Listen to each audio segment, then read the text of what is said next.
Olá, sejam todas e todos muito bem-vindas e bem-vindos ao Centro de Mídia de Educação do Amazonas. Eu sou o professor Josino Malagueta, do componente Sociologia, e vou estar com vocês nessa nossa aula, que é a aula de número 7, a aula de revisão e avaliação. Vamos para a nossa aula?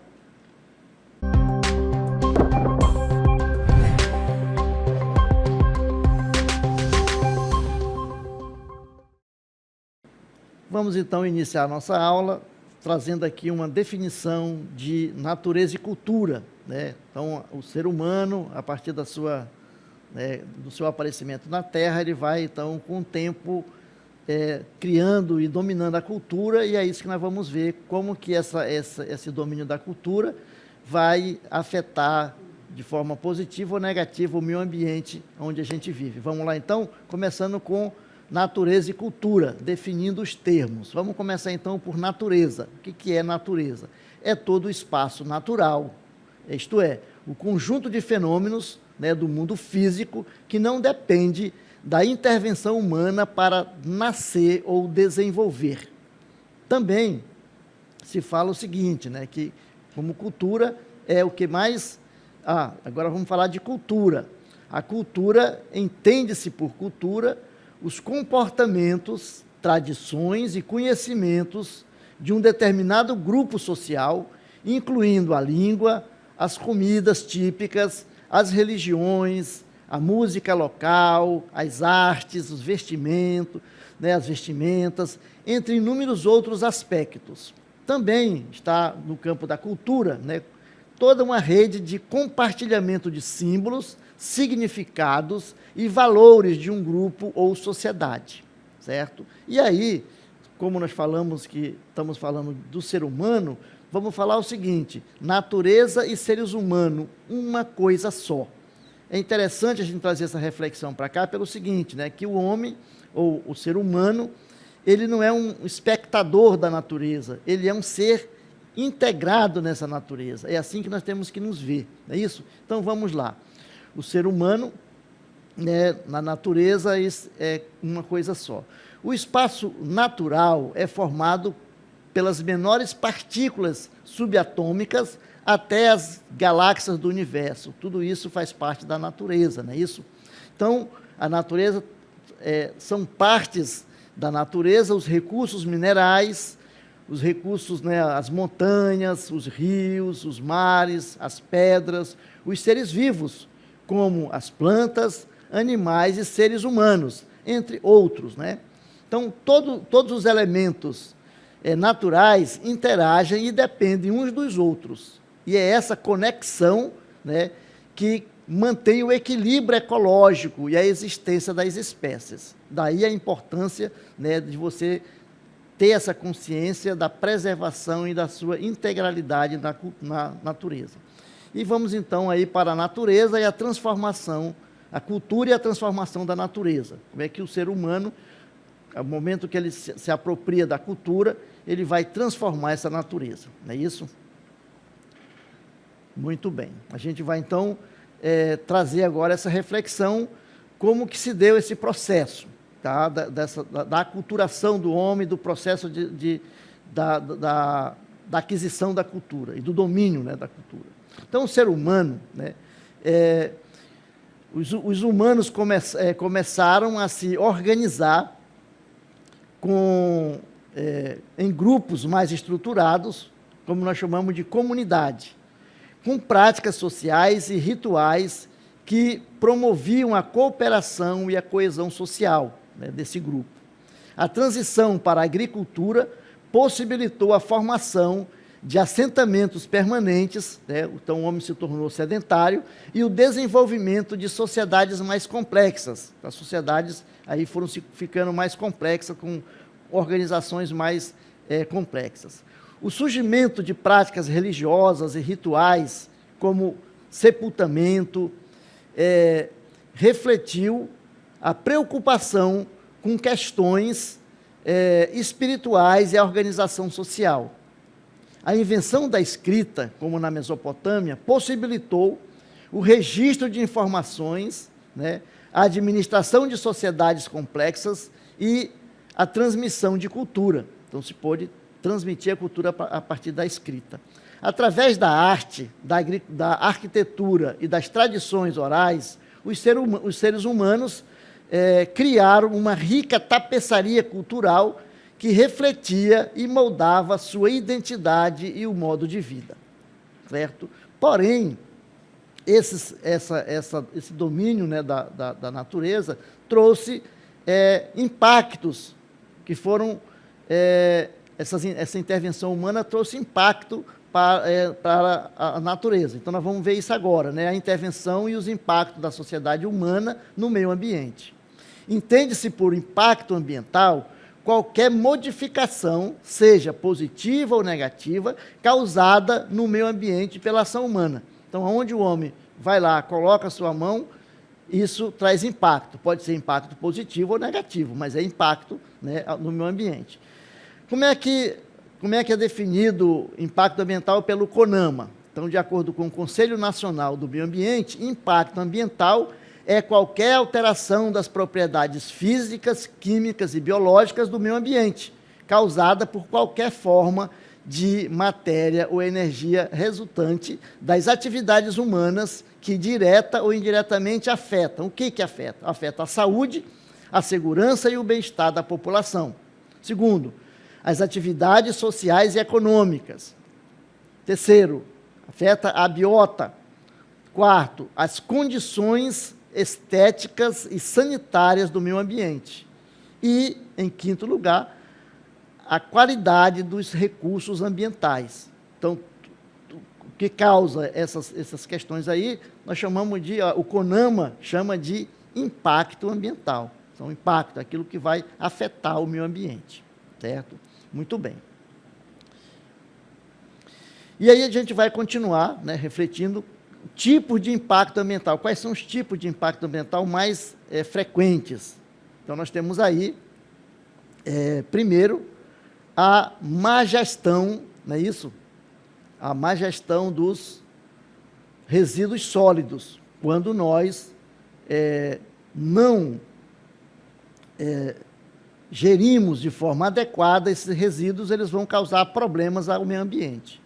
Outro, poluição hídrica, né? A poluição das águas, então, um tipo de impacto. Né? Contaminação e degradação do solo, alagamentos e inundações em períodos de chuva e proliferação de endemias, né? Assim como impactos da mineração. Então, esses são os tipos de impacto que a ação humana causa ao meio ambiente. Muito bem, então sabemos que a ação humana causa impacto ambiental. Agora, o que fazer para diminuir os impactos ambientais? O que nós devemos fazer? Certo? Vamos lá, então. Falando, então, como que a gente pode, então, fazer com que esses impactos sejam diminuídos. Então, nós temos que fazer uma forma de preservação, de cuidado, né, de leis que vão guardar esse meio ambiente. E aí nós vamos falar da água. A água é um recurso essencial, mas ele é finito, né? A água é um recurso natural utilizado pelo ser humano para diversos fins, como abastecimento, né, abastecimento doméstico, abastecimento industrial, produção de energia elétrica, irrigação, pecuária, pesca, culturas diversas, navegação, recreação, entre outras. A água é um recurso essencial para a manutenção da vida no planeta Terra. Vejam lá. A água, ela compõe 70% aproximadamente da superfície terrestre, é encontrada aí, né, mas ela é encontrada nos estados sólido, como nas geleiras, no líquido, nos oceanos e rios, e no estado gasoso, no vapor de água. Então, 70% da superfície terrestre ela é coberta por água, mas nesses três estados aí. Considerando a sua finitude e essencialidade, faz-se necessário a criação e implementação de políticas de gestão desses recursos, né? Então, a gente vai trazer agora como que o Brasil, né, o que ele tem feito para cuidar, né, do nosso meio ambiente. Então, vejam lá, desde 1605,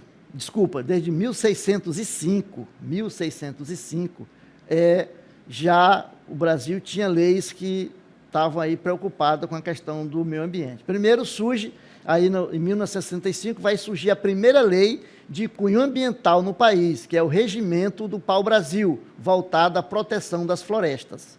Em 1797, surge a Carta Régia, que afirma a necessidade de proteção aos rios, às nascentes e encostas, e que passam, essas nascentes e essas encostas passam a ser declarados como propriedade da coroa.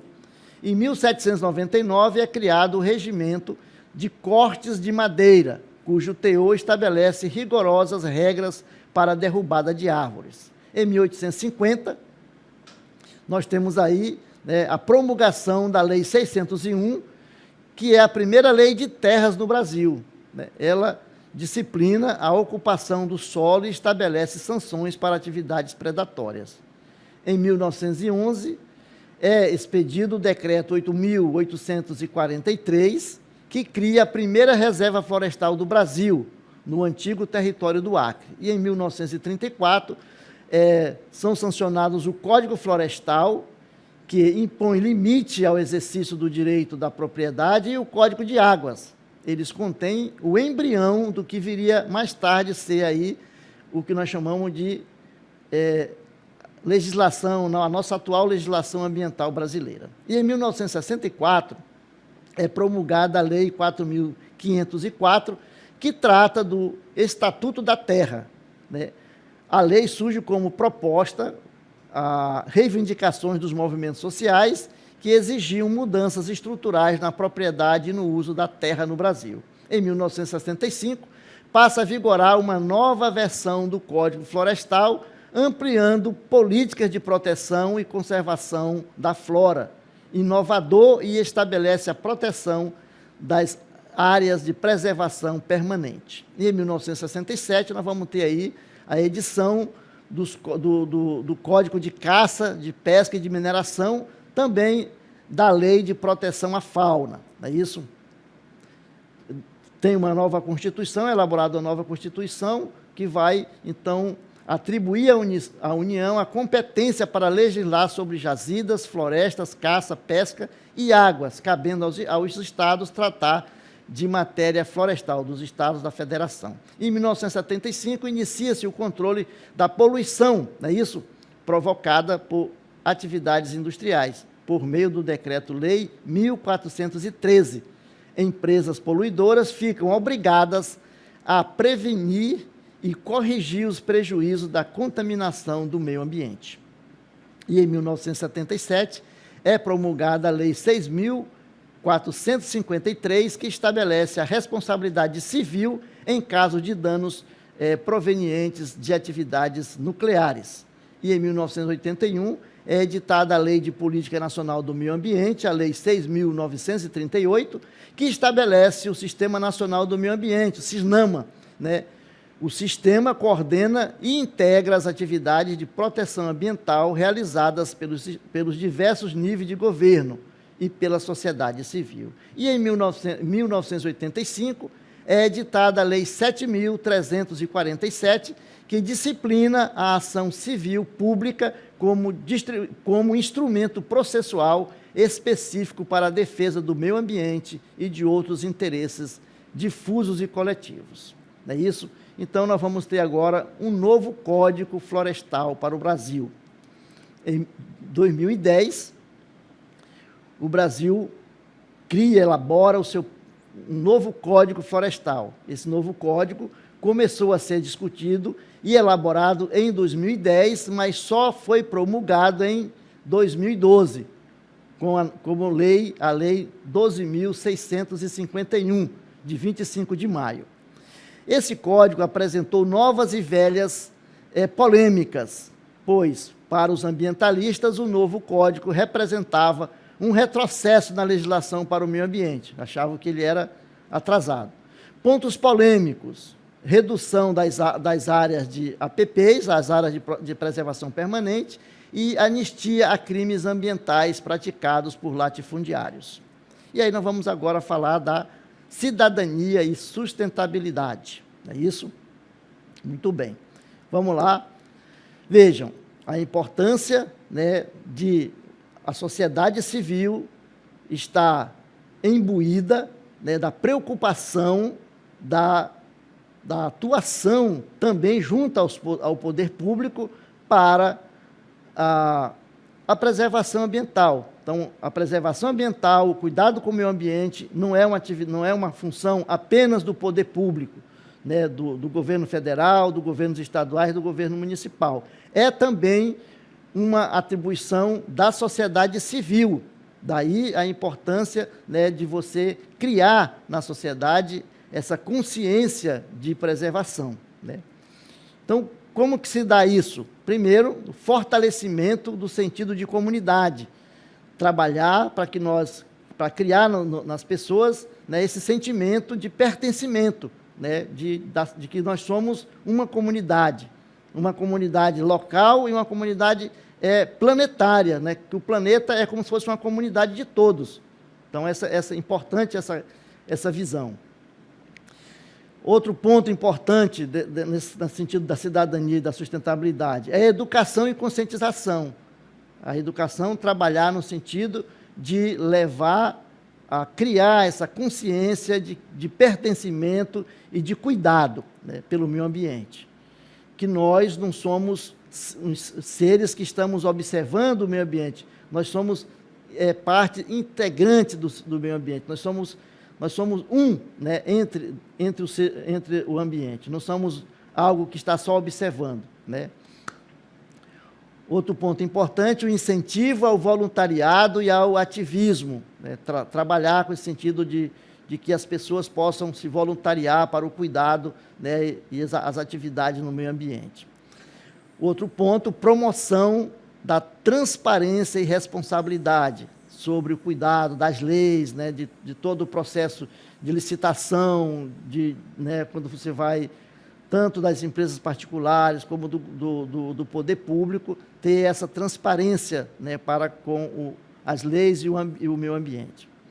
Criação de oportunidade de desenvolvimento local, desenvolver esse desenvolvimento, essa oportunidade nas comunidades para criar esse vínculo, né, de respeito para o meio ambiente, para a sua comunidade local. E um outro ponto importante é a questão da promoção de um futuro justo e equitativo, né? Quando a gente fala da questão ambiental, é importante trazer que os grupos mais vulneráveis da sociedade são aqueles que mais sofrem, né, quando vem essa questão do desequilíbrio ambiental. Então, a promoção do futuro justo e equitativo para que as pessoas se sintam, né, parte desse processo ambiental e que se sintam responsáveis, né, pelo processo de cuidado do meio ambiente. Então, quando você cria esses mecanismos, você está trazendo a ação cidadã, né, dos indivíduos para com o meio ambiente, e não deixando apenas na mão do poder executivo. Tanto nós podemos nos organizar para cobrar, né, do poder público, mas nós também, enquanto cidadãos, temos que ter responsabilidade lá onde nós moramos, como é que nós estamos jogando lixo de forma inadequada, criando lixões, né, na nossa cidade. A gente muitas vezes reclama do poder público, mas é difícil para o poder público ter olhos em todos os lugares da cidade onde está se criando lixões viciados, lixeiras viciadas. Então, nós temos essa responsabilidade também, né, de não só cuidar, como também cobrar, né, daqueles que estão tratando o meio ambiente de forma inadequada. Não é isso? Muito bem, a gente espera ter contribuído com a reflexão aqui de vocês. A gente fica por aqui e até uma próxima.